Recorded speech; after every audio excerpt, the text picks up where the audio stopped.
Entrega total.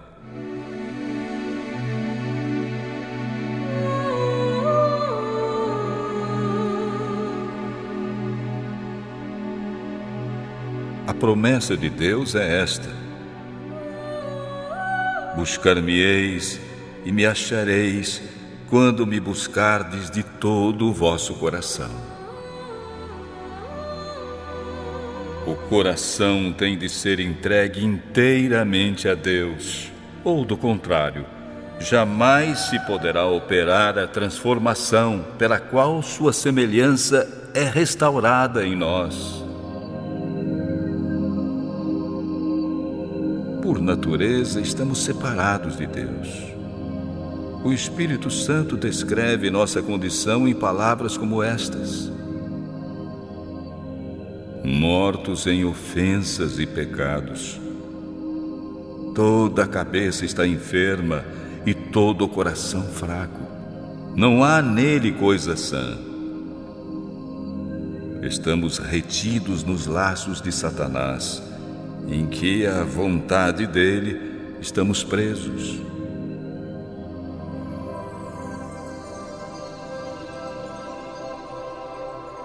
Deus deseja nos curar e nos libertar,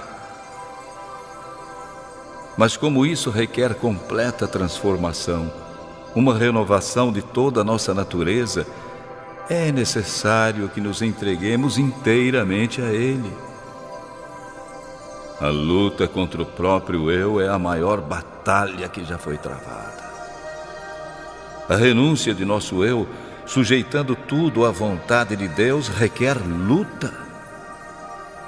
Mas o coração tem de submeter-se a Deus antes que possa ser renovado em santidade. O governo de Deus não é como Satanás quer fazer parecer, baseado na submissão cega, no domínio irrazoável. Ele apela para a inteligência e a consciência. Vinde, pois, e arrazoemos. É o convite do Criador aos seres que formou. Deus não força a vontade de suas criaturas. Ele não pode aceitar homenagem que não lhe seja prestada de maneira voluntária e inteligente. Uma submissão forçada impediria todo o verdadeiro desenvolvimento do espírito ou do caráter.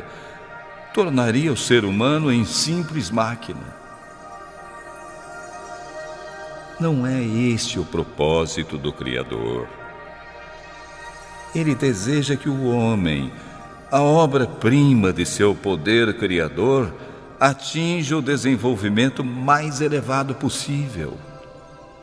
Seu propósito é nos elevar à altura da bênção que deseja nos conceder por meio de sua graça. Convida-nos a nos entregar a Ele, a fim de que possa cumprir em nós a sua vontade. Cabe a nós escolher se queremos ser libertados da escravidão do pecado para participar da gloriosa liberdade dos filhos de Deus.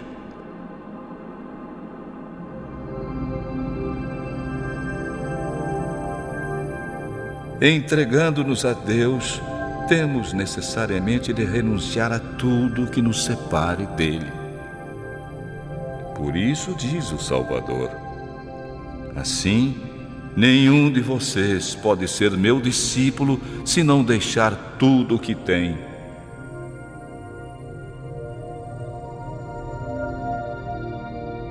Tudo que nos afasta de Deus tem de ser renunciado. Mamon é o ídolo de muitos. O amor do dinheiro, a ambição de fortuna é a cadeia de ouro que os liga a Satanás. Fama e honras mundanas são idolatradas por outros. Uma vida de comodidade egoísta, sem responsabilidades, constitui o ídolo de outros. Mas essas cadeias escravizadoras têm de ser quebradas. Não podemos pertencer metade ao Senhor e metade ao mundo. Não podemos ser filhos de Deus a menos que o sejamos totalmente.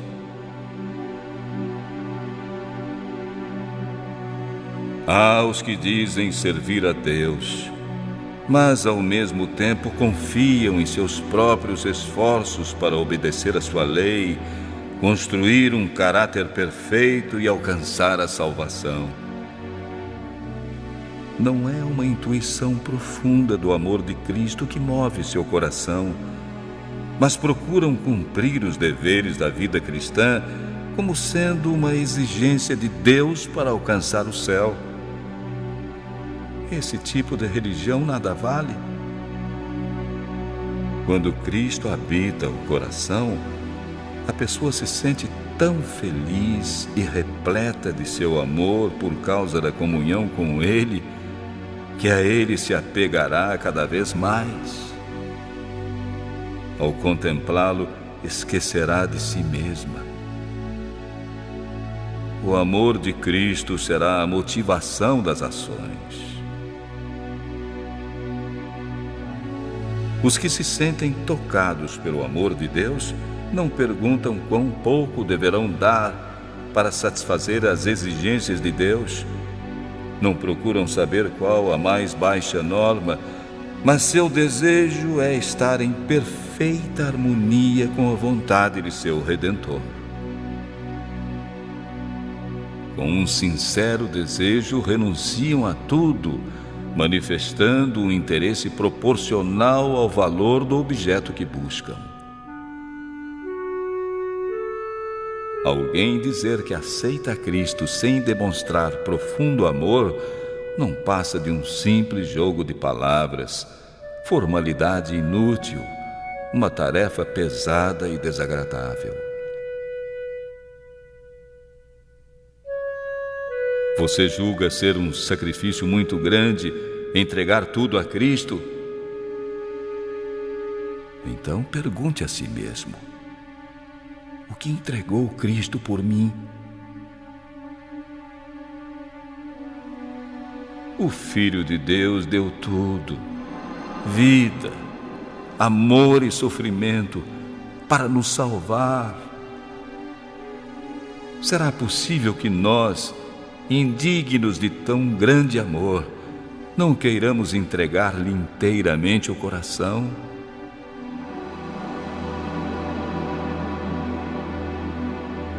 Cada momento da nossa vida temos participado das bênçãos de sua graça, e por essa mesma razão não podemos compreender inteiramente as profundezas da ignorância e miséria das quais fomos salvos.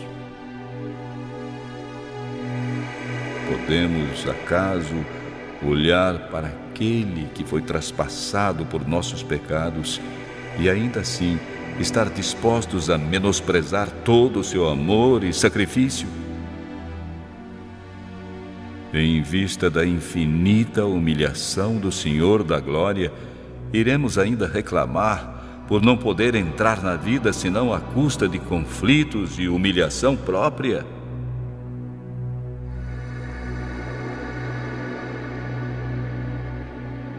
Muito coração orgulhoso pergunta: por que devo me arrepender e me humilhar antes de ter a certeza de minha aceitação por parte de Deus? Desejo falar um pouco de Cristo para você. Ele era inocente e, mais que isso, era o príncipe do céu. Mas por amor do ser humano, se fez pecado em seu lugar. Deixou que o tratassem como se fosse um criminoso. Ele levou a culpa do pecado de muitos e orou, pedindo que lhes fossem perdoados.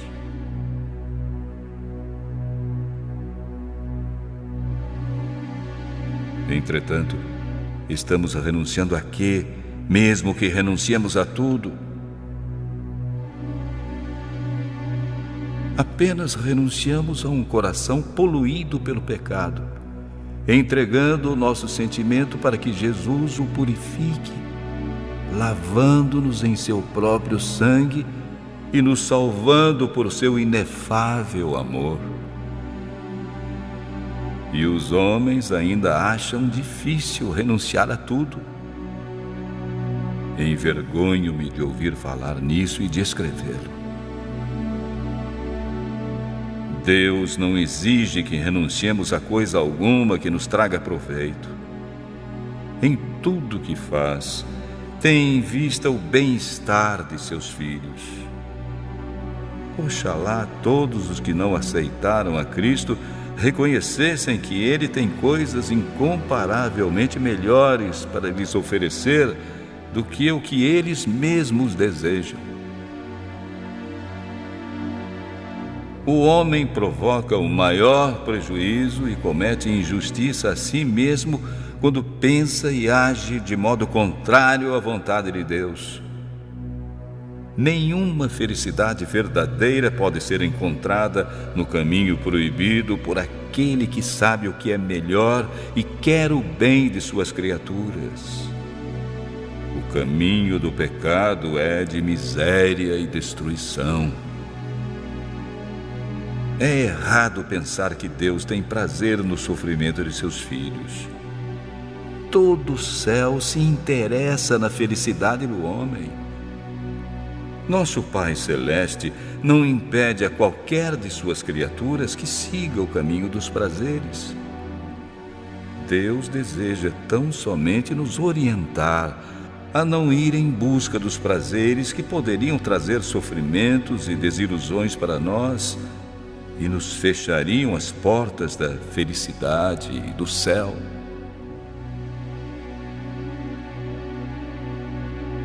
O Redentor do mundo aceita os homens tais como são, com todas as suas necessidades, imperfeições e fraquezas.